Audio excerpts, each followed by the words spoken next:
Tadi penjelasan dari Pak Kuni itu sudah cukup banyak ya menurut saya.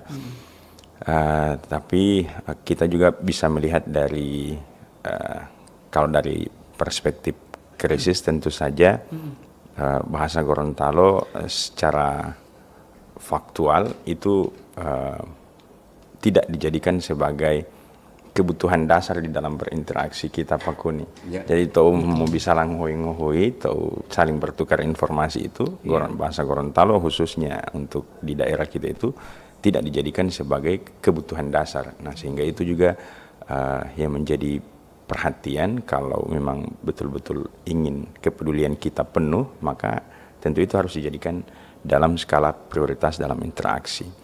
Nah, bicara soal serapan, tentu sebagaimana yang dijelaskan Pak Kuni tadi, kita juga bahasa Gorontalo itu banyak menyerap, sama seperti penyebutan hari dalam bahasa Gorontalo Pak Kuni kan, Ahadi, Senin, Salasa, Arba, Hamis itu kan diserap dari bahasa lain.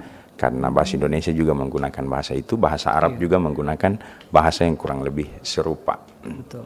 Jadi tadi itu dalil yang disampaikan Pak Kuni, untuk berkembang memang kita perlu juga menyerap. Sebab keterbatasan kosakata Gorontalo secara keseluruhan itu juga terbatas. Kalau jumlah jumlah secara keseluruhan kita terbatas, sehingga ada beberapa yang diserap dari bahasa lain. Dari bahasa yang lain.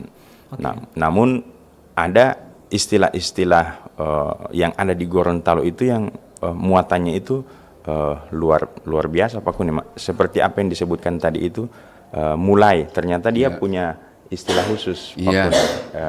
Jadi apa tadi istilahnya Pak Kuni? Tumuli Lomota. Karena ini istilah-istilah ini juga adalah istilah yang sangat asing dan jarang diakses. Ya, jadi kalau kita lihat dalam basis peta krisisnya itu, karena jarang didengar, jarang diakses, makanya pilihan-pilihan yang hadir itu adalah pilihan serapan. Ya. Akhirnya itu yang menjadi problem juga, karena tidak digunakan di dalam bahasa sehari-hari. Kembali lagi bahwa itu bukan prioritas di dalam berinteraksi.